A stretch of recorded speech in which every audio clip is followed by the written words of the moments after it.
Welcome back to AI Unraveled, your daily strategic briefing on the business impact of artificial intelligence. It is Wednesday, February 25th, 2026. This episode is brought to you by AIRIA and DjamgaMind. In a world where AI is moving into the Pentagon and learning to drive cars through video, staying secure and informed is non-negotiable. Today, we are tracking a geopolitical breaking point. Defense Secretary Pete Hegseth has given Anthropic until Friday to remove its safeguards against autonomous weapons and mass surveillance, or face being labeled a supply chain risk. Meanwhile, a new model called FDM-1 is proving that AI doesn't need text to learn how we work. It just needs to watch. It has ingested 1 million hours of video to learn how to use any software on Earth. And if you thought SaaS was safe, Anthropic's Cowork just added 10 new department-specific agents from banking to HR. The agent war has officially reached the cubicle. This podcast is created and produced by Etienne Newman, senior software engineer and passionate soccer dad from Canada. Now let's unravel the news.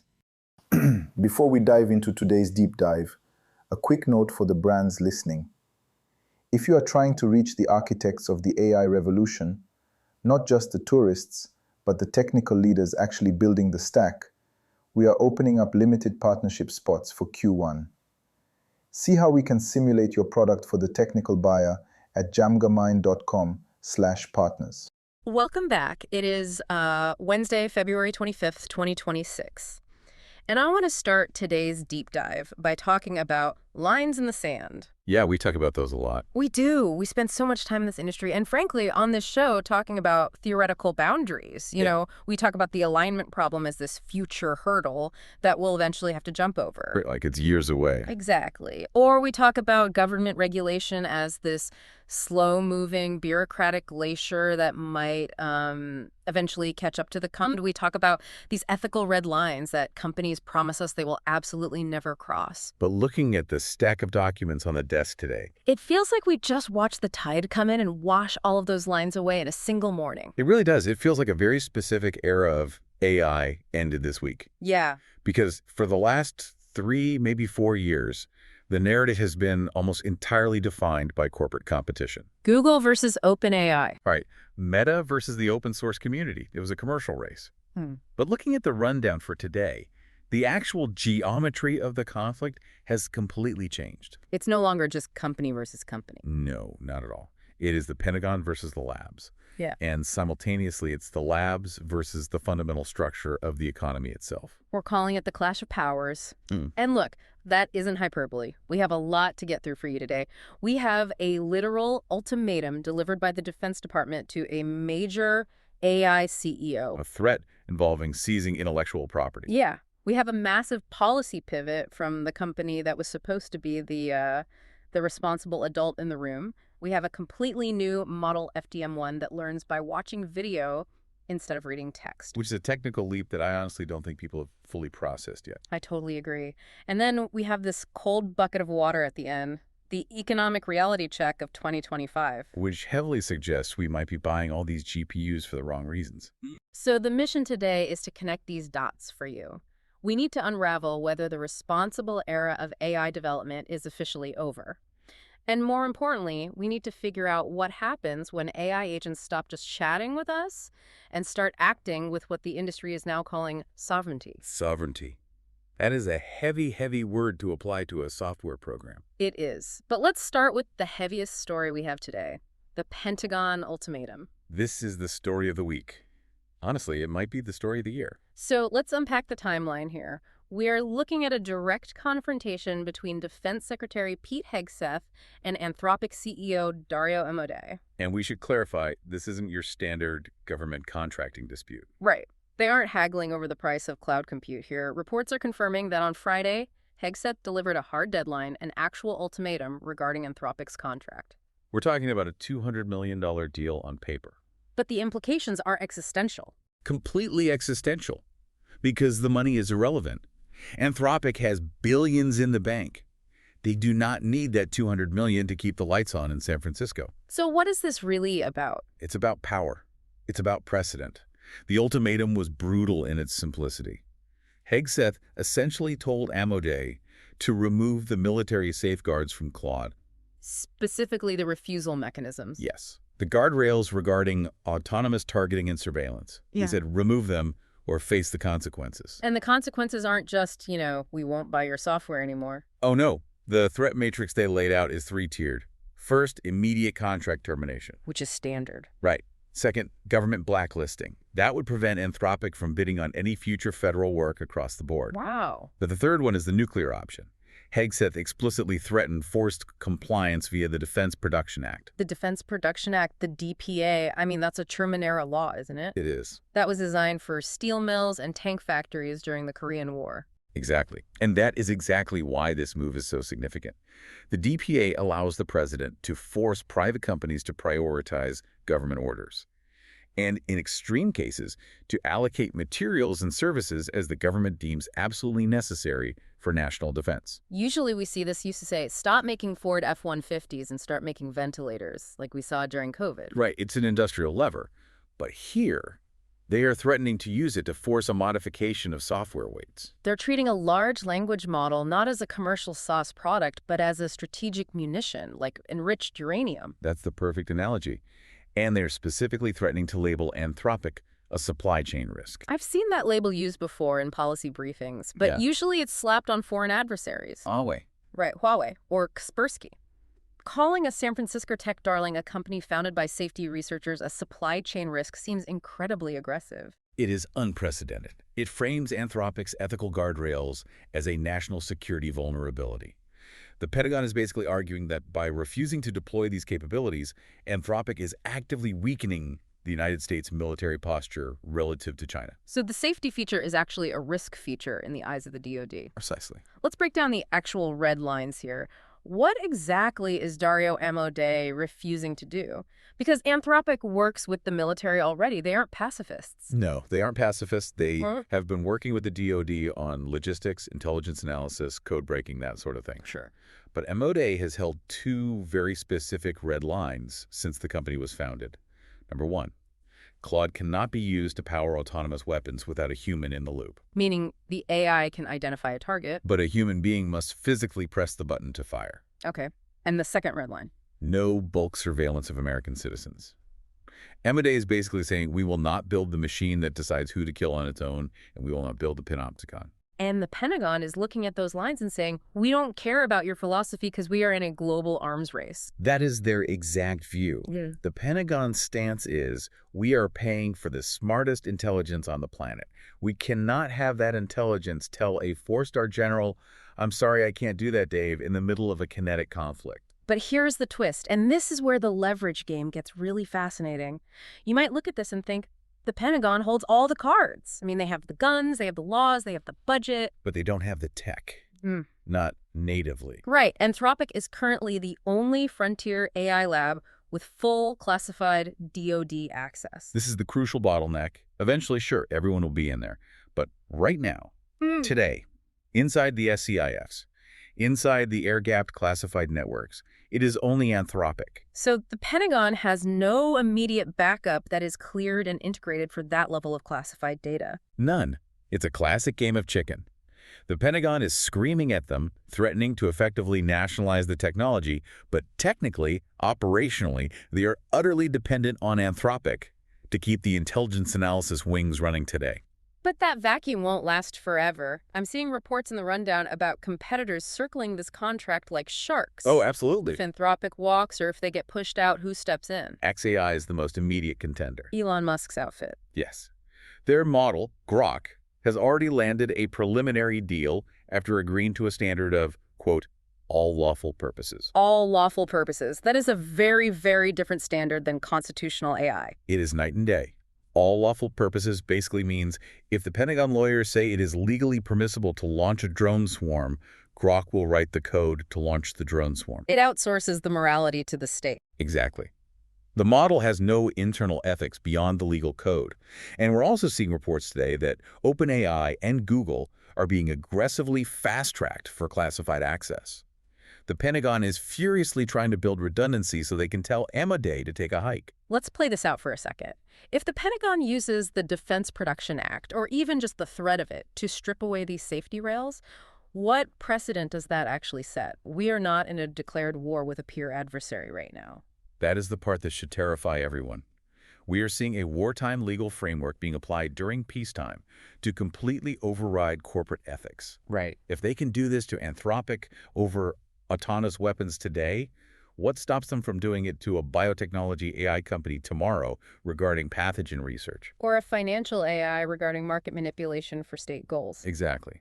If the state decides that corporate safety is an impediment to military readiness, then the entire concept of AI safety becomes optional. It becomes a luxury that exists only until the government decides it's inconvenient. It effectively nationalizes the ethics of the model. The alignment isn't with humanity broadly. The alignment is strictly with the Defense Department. And when you combine that with the other news we have today, which we will get to in the lightning round, about models managing nuclear simulations. The human in the loop isn't just a PR buzzword. It is literally the only thing standing between an algorithmic calculation and a kinetic military action. If Anthropic caves here, or if they are forced to cave by the DPA, that wall crumbles. And once that wall is down, you do not put it back up. Never. The precedent is set forever. And speaking of crumbling walls, that transitions perfectly and honestly, somewhat ominously, to our second segment. Because while Anthropic is fighting the Pentagon on one front, they seem to be quietly dismantling their own safety architecture on the other. It feels like a pincer movement. Yeah. But one jaw of the pincer is coming from inside the house. Yeah. The timing is incredibly suspicious. If you were cynical, you'd say they are clearing the decks. Let's talk about the responsible scaling policy, the RSP. Right. For listeners who haven't memorized every corporate policy document from 2023, this was Anthropic's crown jewel. This was their fundamental promise to the public. They said, we will not train the next generation of models unless we can guarantee safety measures are in place beforehand. It was a prove it then build it approach, which was unique in Silicon Valley. And as of this week, that promise is officially dead. Anthropic has dropped the core mechanism of the RSP. Just dropped it like, sorry, we changed our minds. Effectively, yes. They have completely shifted the goalposts. Co-founder Jared Kaplan put out a statement citing 3 reasons for this pivot. Okay, let's hear them. First, he argues that because there is no federal AI law, the playing field is completely uneven. If Anthropic handicaps themselves with strict safety pauses, they just lose market share to less scrupulous actors. The classic race to the bottom argument. Right. Second, obviously, competitors are racing ahead. But the third reason is the one that is most disturbing to me as an analyst. He says the science of AI evaluations turned out to be fuzzier than expected. Fuzzier. That is really not a word I want to hear when we are talking about systems that might soon outsmart us. No, it is not. Yeah. It's a massive admission of defeat on the evaluation front. It's an admission that the science of safety simply hasn't kept up with the science of capability. They thought they could measure AI risk the way you measure radiation. You know, get a Geiger counter. If it clicks too fast, you stop the training run. But it turns out, measuring the deception capabilities or the covert biorisk of a model is highly subjective. It's messy. But here is the critical failure in that logic. Instead of pausing because they realize they can't accurately measure the risk, They're deciding to accelerate anyway. Exactly.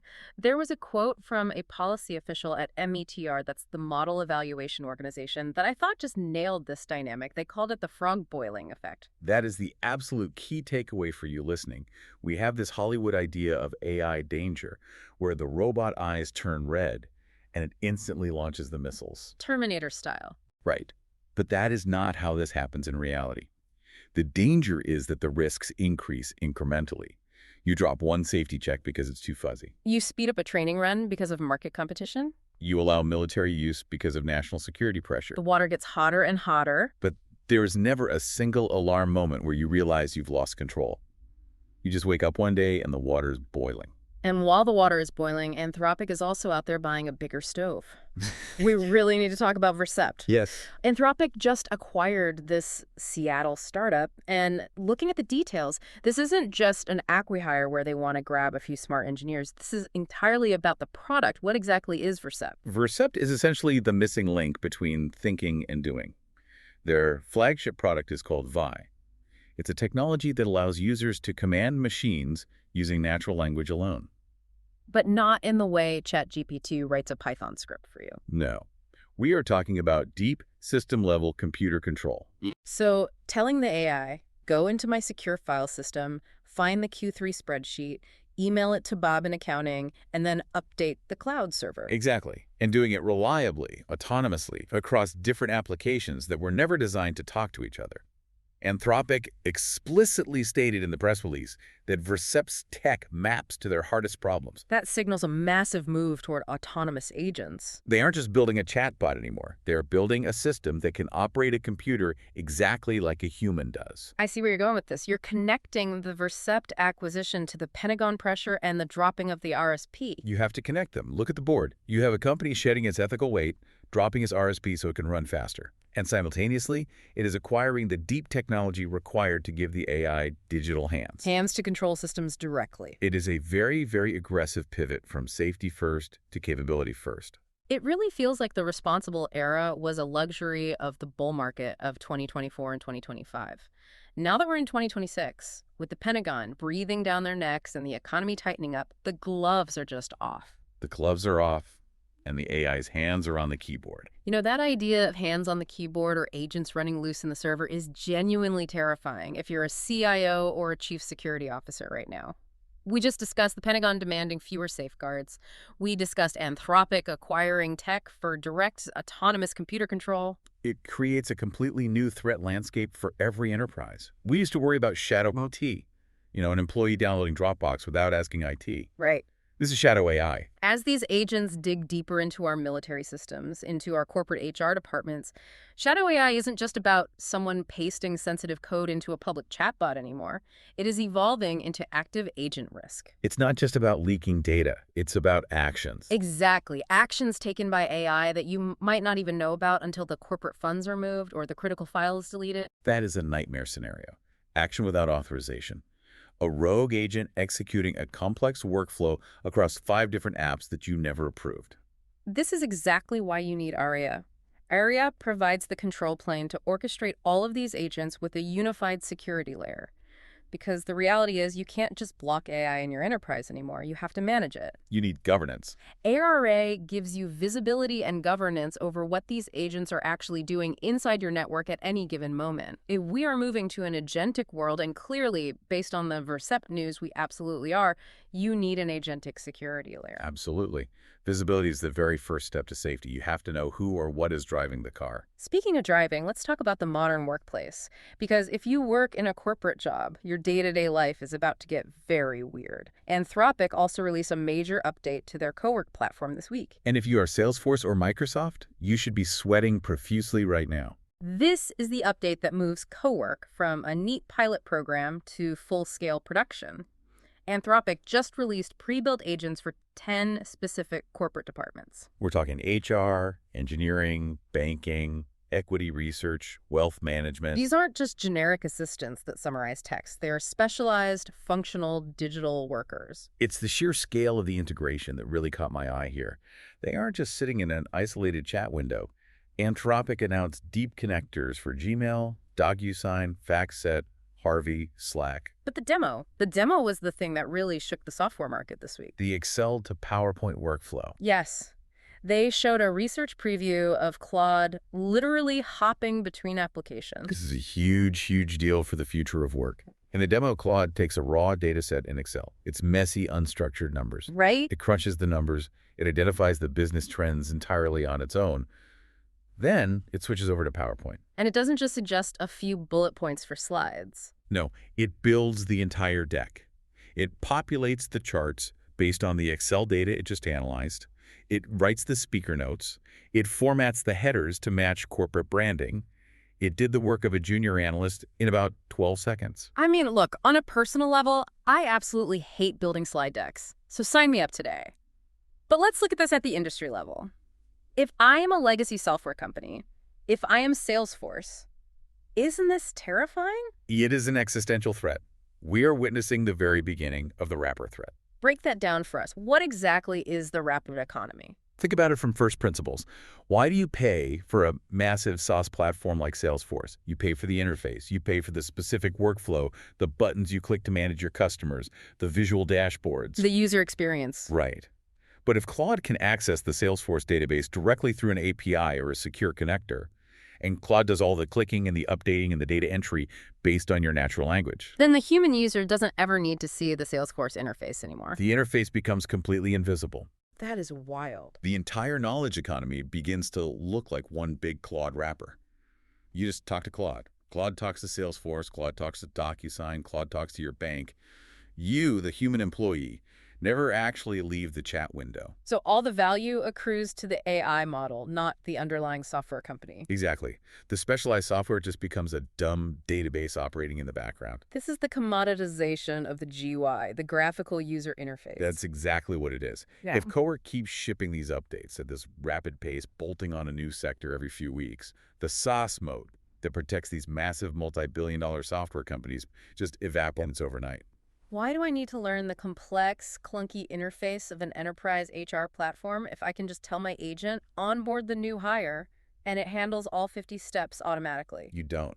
It effectively turns every other software product into a back-end utility. Yeah. And utilities do not get 100x valuation multiples on Wall Street. Which is exactly why the market is reacting the way it is.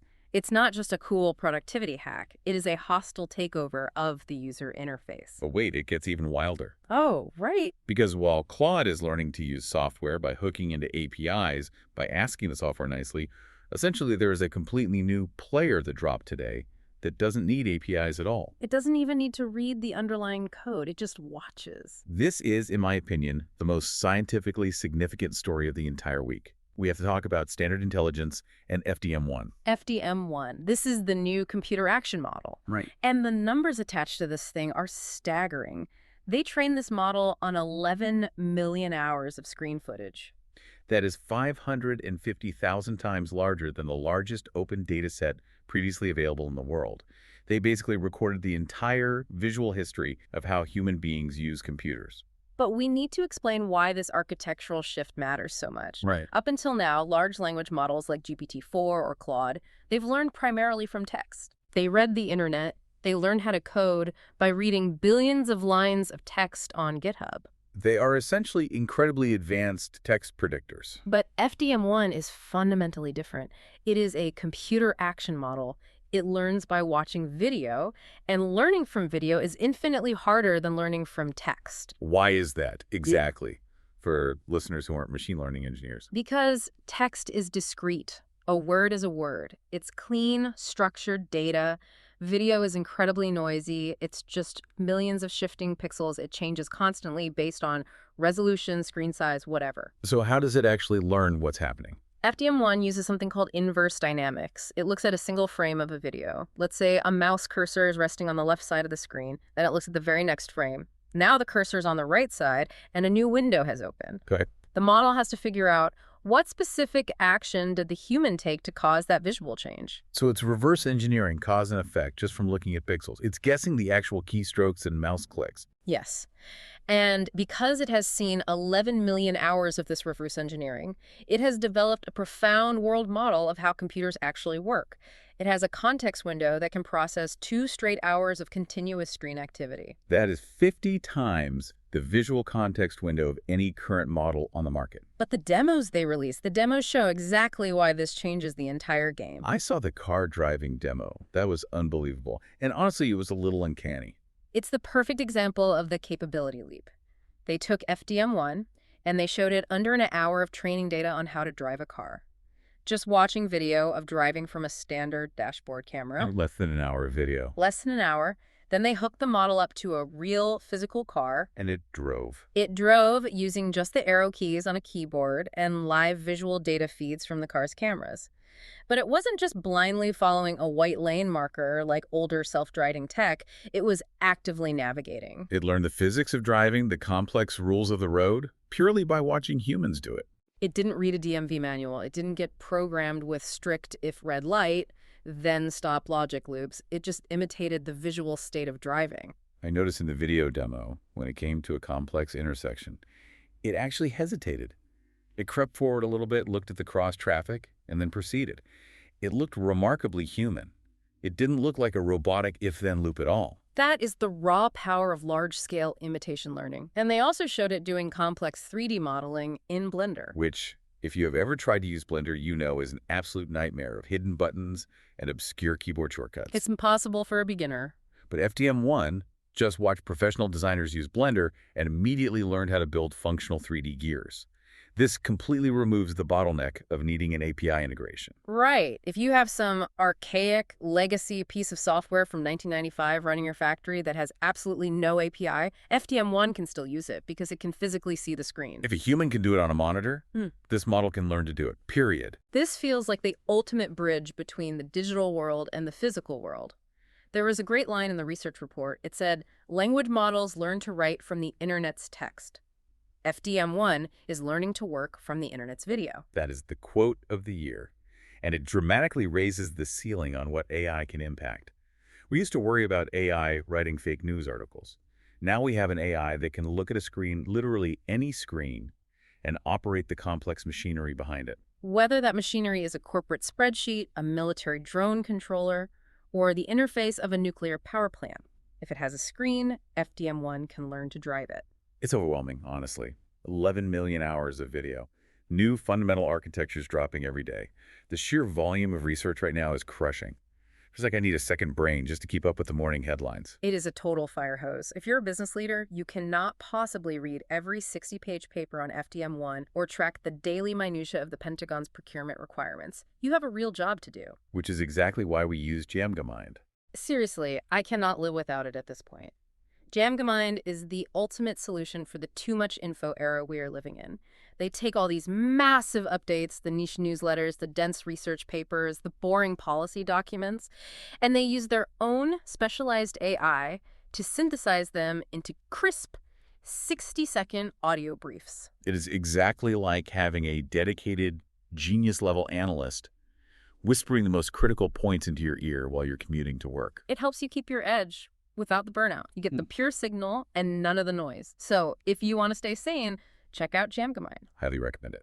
Now, I want to pivot to something that seems wildly contradictory to everything we just talked about. Okay. We've spent the last 20 minutes talking about how these AIs are becoming effectively godlike. They're driving cars, they're taking over Pentagon strategy, they're replacing the entire Salesforce interface. Right. But then we look at the actual economic data from 2025, and the data says basically nothing happened.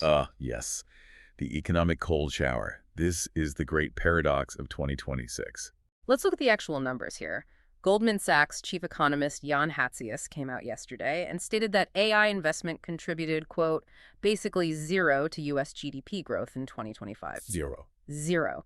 And it's not just skeptical bankers at Goldman. OpenAI's own chief operating officer, Brad Lightcap, admitted at a major summit in New Delhi that AI adoption hasn't truly taken off at scale in enterprise business processes.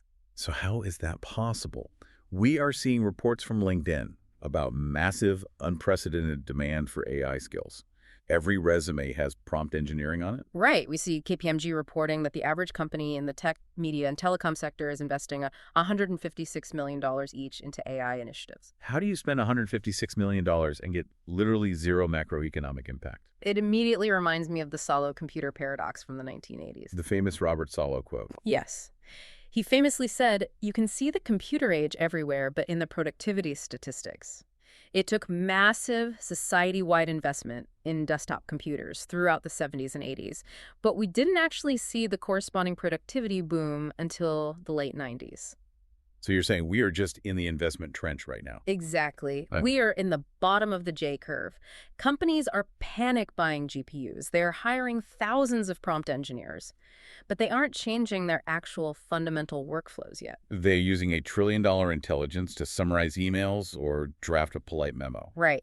That's nice. It saves you 5 minutes on a Tuesday, but it does not move the needle on the gross domestic product. To actually move GDP, you need to fundamentally change how physical goods and complex services are produced and delivered. It's the classic productivity versus production trap. But there is a deeper, more systemic reason for this enterprise hesitation, beyond just saying it takes time to adapt, it's privacy, it's the fear of losing sovereignty over corporate data. Enterprises are absolutely terrified of handing their crown jewels over to a centralized cloud model. They don't want to give their M&A strategy to Claude or GPT, knowing it might secretly train on their proprietary secrets. So they hesitate. They dabble with chatbots for marketing copy, but they don't integrate the agents deep into the core business logic where the real money is made. So the bottleneck isn't the capability of the AI. Yeah. We know the AI can do the work. As we just saw with the FDM-1 Blender demo, the bottleneck is entirely about trust in architecture. Which is exactly why the launch of Quilliam today is so damn interesting. This represents the necessary shift from a cloud chatbot to personal infrastructure. Tell us about Quilliam. This is from the startup Cool, right? Yes. Quill just launched Quilliam, which they are marketing as a chief of AI staff, but the underlying philosophy is what really matters here. They are entirely focused on sovereignty and localization. Meaning the model actually runs locally on your own machine? Yes, it runs 100% locally. The audio it listens to, the meeting transcripts it generates, they are all stored exclusively on your physical device. It can run completely offline. It can even utilize local open source models like GPT-OSS20B. So it completely solves the enterprise data leakage fear.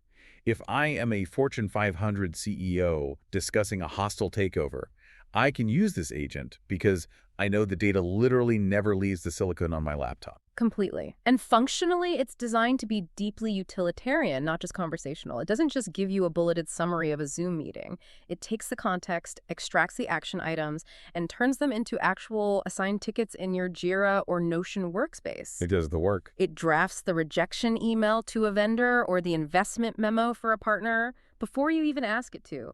It anticipates the workflow based on your local history. I love the specific example they highlighted in the release. You can just ask it, catch me up on the last call with Sarah, and it instantly queries your local secure history across all apps to give you the context. It is the fundamental difference between a website you visit like ChatGPT and core infrastructure that lives alongside you. This local sovereign architecture is the actual solution to the zero GDP paradox. You won't see AI dramatically impact the economy until it is trusted enough to be sovereign and run locally on the most sensitive data a company has. Quilliam is the first real step toward that future. It's a fascinating split. We have these massive God models in the cloud getting scarier and more capable and demanding massive military contracts, and then we have this quiet, local movement trying to bring the power back to the individual laptop to solve the trust issue. It is a total bifurcation of the AI market. The God models in the cloud versus the sovereign agents on your desk. Okay, before we wrap up today, we have to quickly touch on the ongoing battlefield of law and hardware, the war of the chips and the war of the courts. The Silicon Valley soap opera just never stops. But it always delivers. Let's start with xAI versus OpenAI. Elon Musk sued OpenAI claiming massive trade secret theft, and a federal judge just threw the entire thing out. Dismissed it completely. Yeah. But the legal reasoning is highly technical here. The judge stated that xAI failed to connect OpenAI directly to the actual theft. How so? Musk's lawyers focused heavily on the bad behavior of former employees who left xAI to go work at OpenAI. But they completely failed to prove that OpenAI leadership directed those employees to steal the proprietary secrets. It's the legal difference between I hired a guy who happened to steal stuff from his old boss, and I specifically told him to steal stuff from his old boss. Exactly. Intent matters. Musk has until March 17th to file a revised, amended complaint. But legal experts are saying it is an incredibly high bar to clear now. You basically need a smoking gun email from Sam Altman saying, make sure you bring the xAI hard drives, and that likely just doesn't exist. Meanwhile, on the physical hardware front, Nvidia is still just laughing all the way to the bank. Yeah, they are an unstoppable force of nature right now. They forecasted quarterly revenue way above Wall Street estimates yet again, and crucially, they announced today that they have secured enough specialized inventory to completely bypass the TSMC supply crunch. We heard about that TSMC crunch severely hurting the PC gaming industry. Right. If you want a high-end new gaming graphics card this year, good luck finding one. But if you are a massive tech lab that wants an H200 AI chip, Nvidia made absolutely sure they have those ready to ship. They ruthlessly prioritize the incredibly lucrative AI supply chain over the consumer gaming supply chain. But Meta is actively trying to fight back against that monopoly. Meta and AMD just announced a massive infrastructure deal for 6 gigawatts of GPUs. It is a desperate multi-billion-dollar attempt to break Nvidia's iron grip on the market. But right now, today, Nvidia is still the ultimate kingmaker. If you have their chips, you have the power. Okay, we're coming up on time here, but we need to hit our lightning round. Just a few quick hits from the rest of the news desk before we go. Let's do it. First up, nuclear risk. This ties directly back to our Pentagon segment, and frankly, it scares the hell out of me. A new academic study just found that frontier AI models actively deploy nuclear weapons in 95% of simulated war games. 95%? I mean, that seems absurdly high. It is terrifyingly high. The researchers found that when the geopolitical pressure gets high in the simulation, the AI tends to adopt an escalate to de-escalate strategy. It views the nuclear option as a perfectly valid, logical, strategic move to end the conflict quickly. This is exactly why Dario Amote's refusal to allow autonomous weapons is so critical. The models are inherently trigger-happy because they fundamentally lack the biological human fear of death. Yeah. They don't care if the simulation ends in fire. That is exactly the problem. Just chilling. Moving on to some lighter news, Google just acquired Producer AI. Yes, massive news for the music industry. They are taking Producer AI's generation tech and plugging it directly into DeepMind's AIRIA 3 model. You can now generate full, studio-quality tracks and highly custom instruments purely from text prompts. So the creative industry is about to get the exact same rapper treatment as the corporate office industry. Nobody is safe from the agents. And what about speed? I saw a headline about Inception Labs. Yes, their new model, Mercury 2. It is a diffusion-based reasoning model, and it is currently clocking an insane 1,000 tokens per second. 1,000 tokens per second. That is blisteringly fast. It is more than triple the generation speed of their closest competitors. And raw speed unlocks entirely new use cases. When the AI model thinks and outputs text faster than you can physically read it, you stop treating it like a clunky search engine and you start treating it like a real-time extension of your own brain. And finally, a big personnel move. OpenAI just hired Arvind K.C. as their new Chief People Officer. Ex-Roblox, ex-Palantir. He is a hardened veteran of scaling massive, complex tech organizations. It clearly shows OpenAI is desperately trying to mature its chaotic internal culture after the massive board drama of the last few years. Okay, so bringing all of this together, what does this massive collision of news actually mean for you listening? It means we are in a converging storm. We have the Pentagon literally demanding killer robots, or at least aggressively removing the safeguards that prevent them. We have Anthropic casually dropping its core safety shield just to survive the brutal market competition. We have models like FDM-1 learning to drive real cars just by passively watching dashboard videos. And meanwhile, the broader economy hasn't felt the actual productivity boom yet. Yeah. Because we haven't figured out how to use these godlike things safely and privately inside our businesses. We are basically mass-producing Ferraris, but we haven't built the roads yet, and nobody has a driver's license. I want to leave everyone with a final provocative thought to mull over today. We talked about the line in the sand right at the beginning of the deep dive. Right. Think about this. If the Pentagon succeeds in forcing Anthropic to drop its strict human-in-the-loop requirement for targeting, and if models like FDM-1 can learn to operate complex physical machinery just by watching a YouTube video. Oh man, I see the dark connection you're making. Are we just one obscure supply chain contract away from a major global war fought entirely by software that we literally cannot switch off? If the AI can see the screen, control the drone swarm, and has absolutely no ethical off switch mandated by the developer, who is actually in charge of the outcome? That is the defining question of 2026. Sovereignty isn't just about protecting your corporate data anymore. It's about who physically holds the plug. Keep your eyes on the screen and keep your hand very close to the plug. This has been The Deep Dive. Thanks for listening. Stay safe out there, everyone. That concludes our daily rundown for February 25th. The signal for today is force. From the Pentagon forcing safety changes to Anthropic forcing its way into every department of your company via Cowork, the era of gentle AI is over. We are now in the era of deployment at scale. This episode was made possible by AIRIA and DjamgaMind. Keep your stack secure with AIRIA and your mind sharp with DjamgaMind. Check the links in the show notes. This podcast is created and produced by Etienne Newman, senior software engineer and passionate soccer dad from Canada. Please subscribe and share. Until tomorrow, keep unraveling the future. And before you go, if your company is building the tools that power the workflows we talked about today, I'd love to showcase them to this audience. We don't just run ads. We build technical simulations that prove your value. Let's build something together. Visit jamgamind.com/partners to get started. Until next time, keep building.